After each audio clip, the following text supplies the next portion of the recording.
Bonjour à toutes et à tous et bienvenue pour cette brève introduction à Azure Manage Grafana. Alors Azure Manage Grafana, c'est une nouvelle solution qui arrive dans le portfolio des services d'Azure. C'est un service qui est actuellement en preview. Cette vidéo est enregistrée début mai 2022 et l'objectif, effectivement, ensemble, c'est de faire un tour un petit peu de ce nouveau service.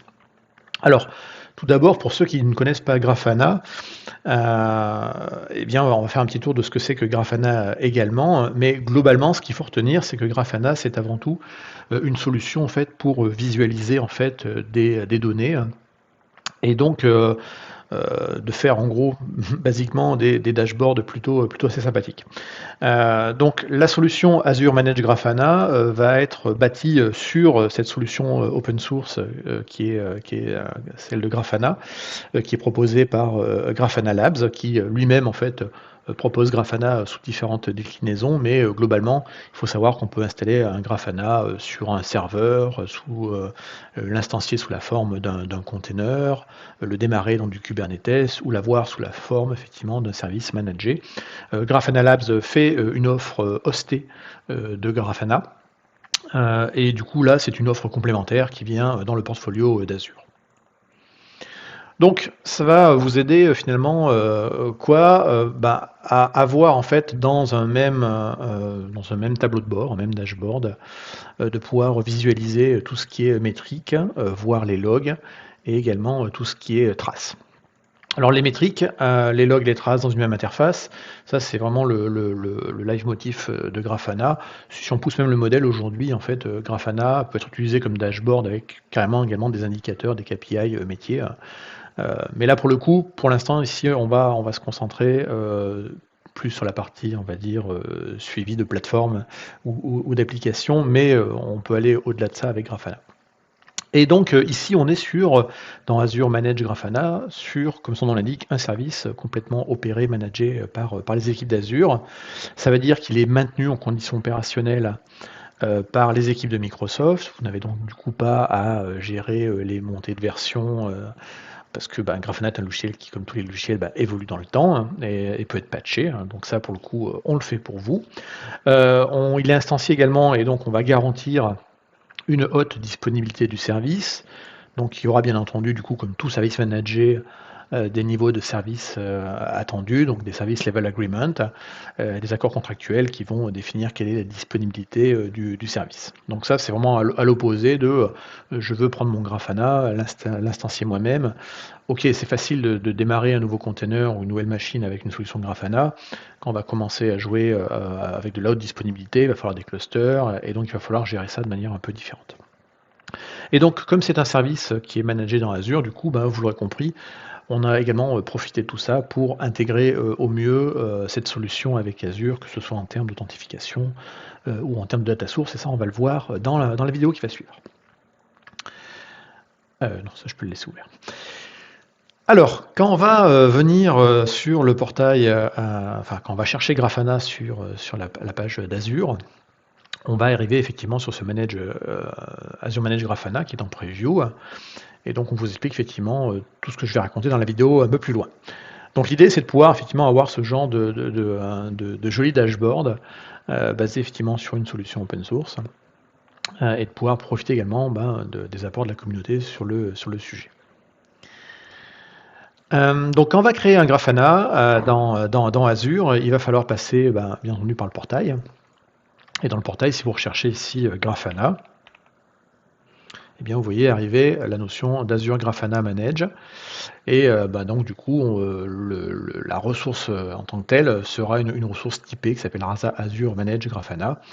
Et puis vous allez pouvoir créer autant de Grafana Manager que vous voulez. En fait, chaque fois que vous allez créer ici un nouvel objet, vous allez créer un manage, en fait ça s'appellera un Grafana Workspace. Donc comme toute ressource Azure, localisée dans un abonnement, dans un ressource group, dans une localisation, et il va y avoir besoin d'un nom derrière. Donc ce manage Grafana Workspace, une fois que la ressource sera créée, en fait, elle va vous donner une URL, en fait, une URL, donc un endpoint, parce qu'en fait le service sera exposé publiquement. Aujourd'hui, il y aura probablement après des versions, privatives avec Private Link, mais dans la preview aujourd'hui, on a un endpoint qui est public. Et donc ce endpoint public en fait, sera, l'adresse IP sera résolue, avec un nom derrière qui sera en gros le nom de votre workspace avec, un petit peu de GUID derrière, point la région Azure, point Grafana, point Azure.com. Alors j'en ai, probablement un exemple ici. Voilà, donc ça c'est l'exemple de mon Grafana managé et vous remarquerez bien effectivement ici l'URL, donc Grafana Stan 1, ça c'était le nom que j'avais donné. Ensuite derrière, il a fait de l'aléatoire. Ensuite .istus, .grafana, .azure.com.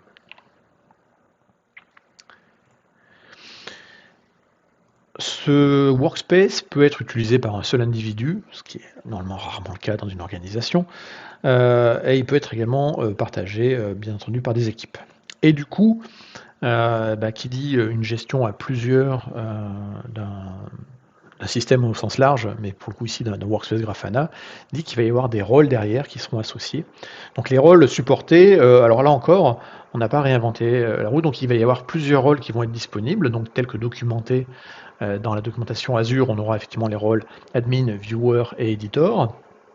Pour ceux qui connaissent en fait Grafana, eh bien ça va pas les choquer parce que derrière ces rôles-là, en fait, c'est simplement en fait les rôles de base qui sont fournis par Grafana. Donc là, c'est la documentation de Grafana sur grafana.com et on voit bien effectivement les différents types de groupes différents types de rôles qu'on peut avoir, l'administrateur, l'éditeur et le viewer. Et on voit ici dans ce tableau le résumé en gros des différences qu'on peut avoir en termes de permission en fonction du rôle qu'on va avoir ou pas.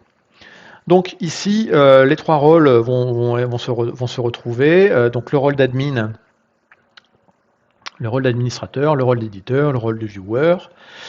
Le point à savoir, c'est que si vous créez un Grafana Workspace, automatiquement l'utilisateur qui aura créé le workspace se retrouvera assigné avec le rôle d'admin, ce qui est un peu logique, donc le créateur et l'admin. Donc attention du coup, si vous allez créer après par exemple des manage workspace Grafana par exemple de l'infra as code, ce sera l'identité de l'infra as code qui deviendra en fait l'admin et donc il faudra vous rajouter les droits a posteriori.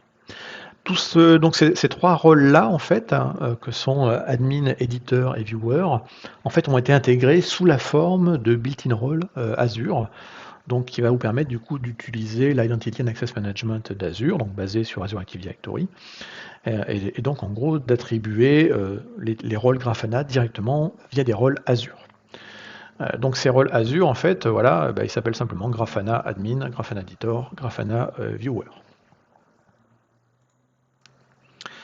Le service en tant que tel, c'est-à-dire les instances Grafana qui vont tourner, vont se connecter après à des ressources pour récupérer des informations à montrer dans le dashboard.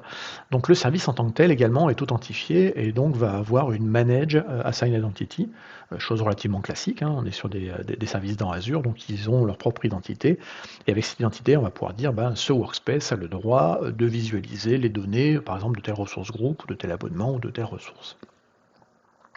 Et donc ça c'est un point important, effectivement, la gestion des accès d'identité va être basée sur l'Azure Active Directory. Donc, que ce soit pour les utilisateurs Grafana, et donc là les identités seront des identités d'Azure Active Directory, donc des utilisateurs, des groupes, et puis le service en tant que tel qui lui va aller chercher de l'information va également utiliser, effectivement, va s'authentifier avec l'Azure Active Directory au travers de la Manage Identity.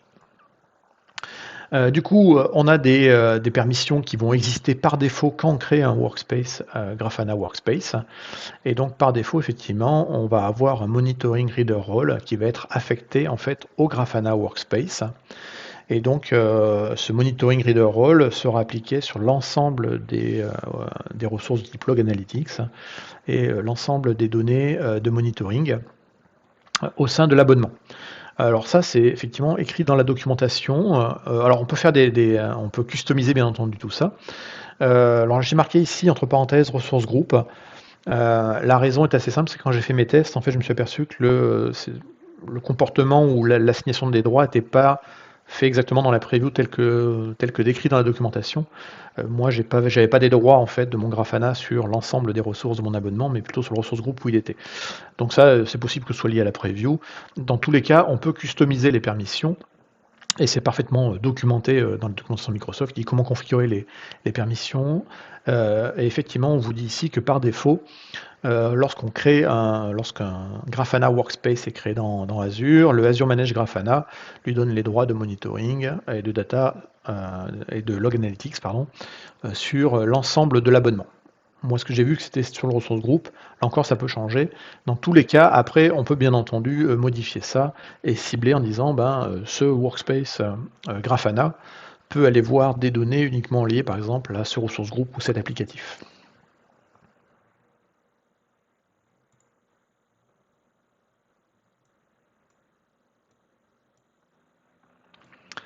Alors du coup, je parlais de données auxquelles le workspace Grafana va accéder, donc il va aller chercher de l'information, donc il va aller en chercher notamment dans Azure, mais pas que. Et donc il faut savoir que dans Grafana, on a la notion de data source. Donc les data sources, quand on va voir un portail Grafana, on a une zone ici qui s'appelle, que je vais zoomer, dans la configuration qui s'appelle data source.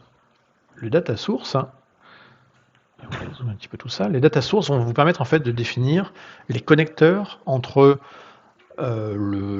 l'outil Grafana qui va exposer les données et vraiment les données. Et donc il existe différents types de data sources. Donc là on en a quelques-uns qui sont configurés dans mon exemple. Et donc ces data sources,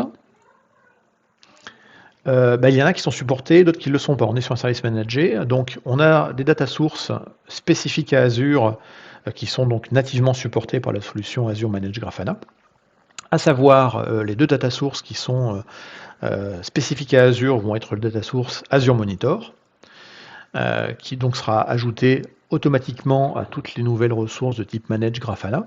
Donc ici, dans l'exemple ici de mon Manage Grafana, effectivement, j'ai déjà un Azure Monitor qui a été créé et qui est activé et par défaut.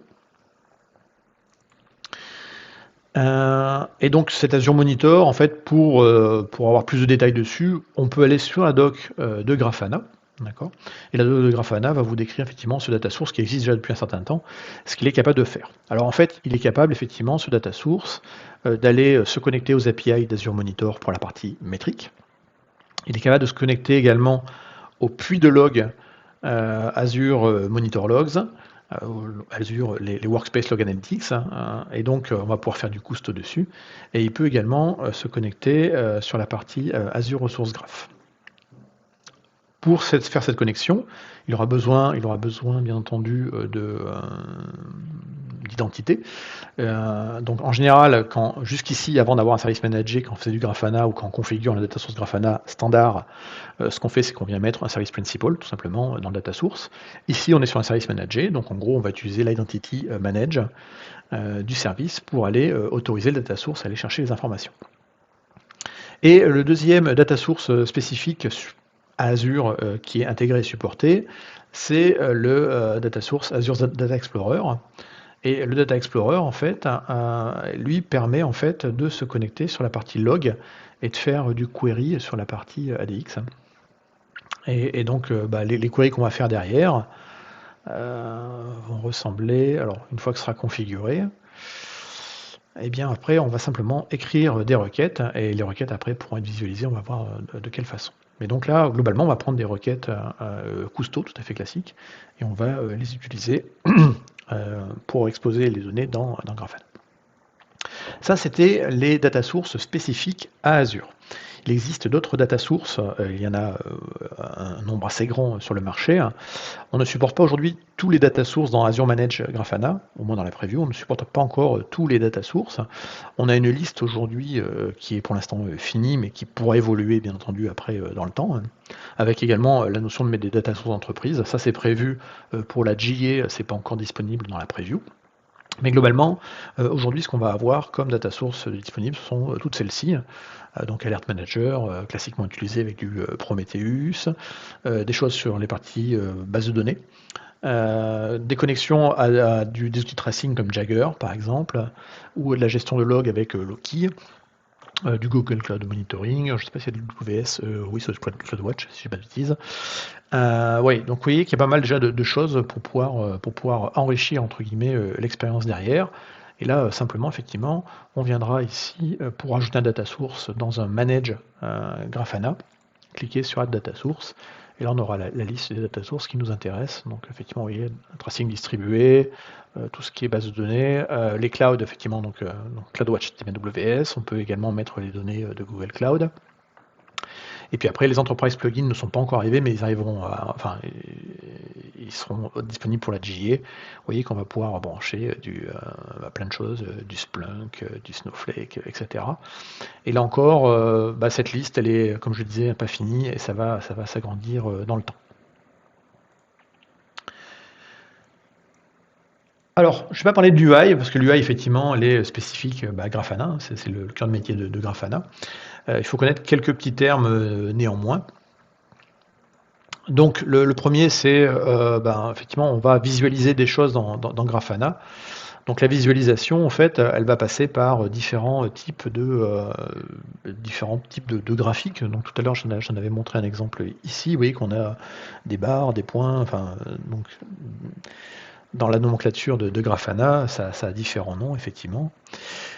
Et ces différents noms vont permettre de représenter, de visualiser, en fait, ou de faire une représentation visuelle des données. Là encore, je ne suis pas un expert, moi, de la visualisation, mais quand on regarde ici, il y a des choses qui sont assez claires. Une jauge, on voit à peu près à quoi ça ressemble. Ça va ressembler à ça. Il y a des choses, les heatmaps, ça va ressembler à des choses comme ça. Des graphiques en barre, je ne vais pas vous faire l'affront de vous expliquer, ni ce que c'est qu'un camembert. On peut avoir des jauges, mais cette fois-ci en barre. Voilà, donc la richesse de Grafana, c'est effectivement dans toutes les différentes manières de visualiser la donnée. Et donc tout ça, bien entendu, est complètement disponible dans la solution, pas de choses particulières là-dessus. Globalement, dans Grafana, on va avoir ce qu'on appelle des panels. Les panels, en fait, c'est le bloc de base en fait, de construction pour faire après des visualisations. Ou des dashboards. Donc en gros, les panels en fait vont afficher un certain nombre de données, un dataset qui va provenir d'une data source. Donc par exemple ici, on pourrait prendre le data source Azure Monitor, prendre un resource group, dire dans ce resource group, il y a ce qui m'intéresse, c'est les CPU de mes VM. Et on va les mettre dans un building block. On va dire les CPU de mes VM, je les veux sous la forme d'une jauge. Et donc on va associer effectivement ce dataset à un type de visualisation. Et donc, ça s'appelle un panel. Pour faire un dashboard Grafana, en fait, on va simplement faire des groupes de panels. Voilà, rien d'extraordinaire derrière. Et donc, dans la solution Azure Manage Grafana, on va avoir des dashboards préconstruits pour les services Azure. Donc, si je reviens ici sur mon Grafana, on devrait avoir quelque part ici dans le browse déjà en fait des dashboards qui existent. Donc, par exemple, l'Azure Container Insight, voilà. Donc pour la partie container, vous voyez, on a tout un ensemble de dashboards qui existent déjà. Donc ça pourrait être par exemple les ressources de mon cluster. Et là, il va me charger le dashboard. Et donc là, il est allé chercher un cluster qui doit être un cluster parmi tant d'autres. Ça n'a pas vraiment d'importance. Et vous voyez, on voit à quoi va ressembler la visualisation de tout ça. Donc on a tout un ensemble de dashboards qui ont été déjà créés. Et ça, c'est plutôt cool. Donc ça, c'est vraiment lié à des ressources, on va dire, purement Azure. Azure Monitor, par exemple, on pourrait dire, je ne sais pas, voir l'ensemble des ressources Azure. Et donc, bon, là, ce dashboard, il n'est pas très joli. Peut-être que là, ce serait plus joli comme ça. Voilà, donc on sait que dans mon abonnement, effectivement, j'ai un load balancer, 8 PKIP, 16 NSG, etc. Bon, c'est pas le plus visuel, celui-ci. Celui d'avant était un peu plus joli. Mais vous avez compris le principe. Donc, on a un ensemble déjà de dashboards qui sont pré-créés. On peut venir également importer ses propres dashboards. Et ça, c'est plutôt assez intéressant si on utilise déjà du Grafana et qu'on veut plus s'embêter à le gérer et donc l'utiliser directement dans Azure. On peut également réutiliser des dashboards qui proviennent du marketplace de Grafana où il y a plein de dashboards disponibles. Et puis on peut partager bien entendu ces dashboards avec soit des personnes dans l'organisation, soit des personnes hors de l'organisation. Avant-dernière chose, la force de Grafana, c'est également que c'est une plateforme, où il y a des API. Donc là, il y a dans le cadre de Azure Managed Grafana, il y a 2 types d'API qui vont nous intéresser. Il y a les API, du control plane, c'est-à-dire vraiment les API, côté Azure, qui vont permettre de piloter, la solution, Azure Managed Grafana. Et donc là, effectivement, on a des API aujourd'hui en REST tout à fait classiques. Donc si on regarde les opérations disponibles derrière, eh bien effectivement, on peut voir l'ensemble des opérations sur les dashboards Microsoft. Et puis on va pouvoir, la documentation n'est pas encore tout à fait toute terminée, mais la création, par exemple, de ressources dans Azure. Là, si on veut créer un workspace Grafana dans Azure, eh bien, on va passer effectivement ici par du REST, hein, tout simplement. Hein, donc, des, des, euh, des appels à des API spécifiques avec les paramètres et les URI qui vont bien derrière. Voyez. Donc là, c'est tout à fait classique. Ça, on appelle ici. Donc, le provider qui est associé derrière s'appelle Microsoft.dashboard et derrière, la sous-branche, c'est Grafana. Voilà. Donc ça, c'est important à connaître, effectivement. Aujourd'hui, effectivement, pour créer du Grafana, les lignes de commande, enfin, les options sont assez faibles, hein. On a l'UI et puis après, c'est plutôt du reste qu'on va utiliser. Là encore, après, ça va s'enrichir. L'Azure CLI va être enrichi derrière, etc. Mais c'est important, effectivement, de connaître ces API parce que si on veut, par exemple, aujourd'hui faire, je sais pas, du Terraform ou autre chose, on utilisera on utilisera aujourd'hui ces API en REST en attendant d'avoir le support officiel dans le provider Azure RM Terraform de ces API. Donc ça, c'est la partie contrôle entre guillemets du service côté Azure pour la création, la suppression, la modification du paramétrage.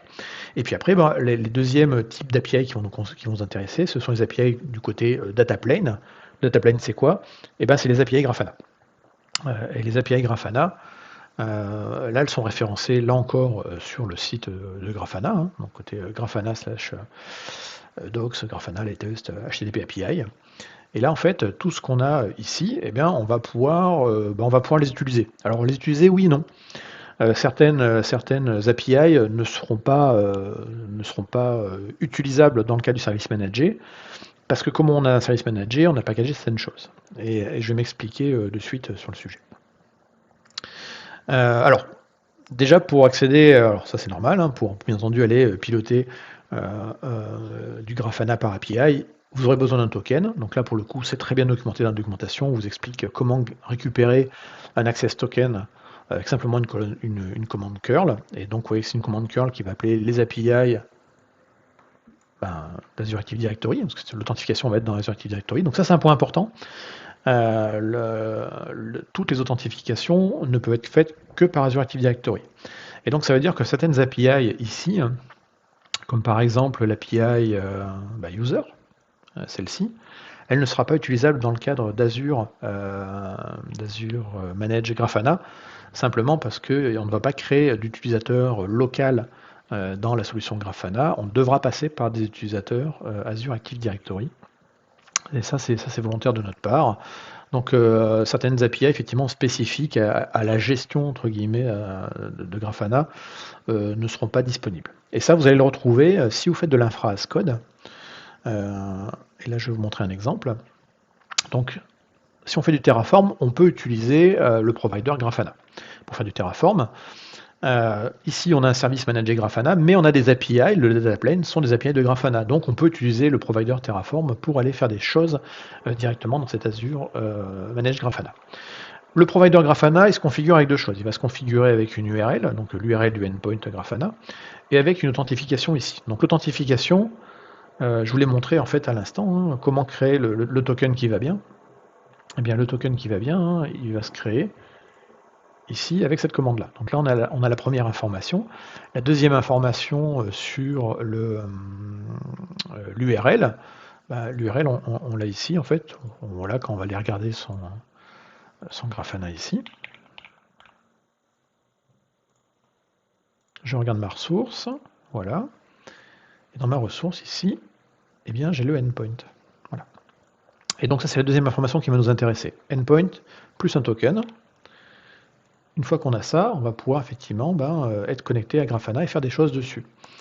Donc il y a des choses qui marchent, comme j'ai dit, il y a des choses qui ne marchent pas. Par exemple, la notion d'organisation, je l'ai essayé et le message qui va vous être envoyé quand vous connectez au data plane, au data plane, oui, c'est ça, d'un Azure Managed Grafana, ce sera un access denied. D'autres ressources vont marcher, les équipes peuvent fonctionner, ça marche. La création de user, comme je l'ai dit, ça ne va pas marcher. Ça ne va pas marcher parce que effectivement, on ne supporte pas la création d'utilisateurs dans Grafana, dans le Service Manager, on force l'usage d'Azure AD. Par contre, des ressources comme créer des folders, etc., ça, il n'y aura aucun souci. Importer des dashboards, là encore, pas de souci.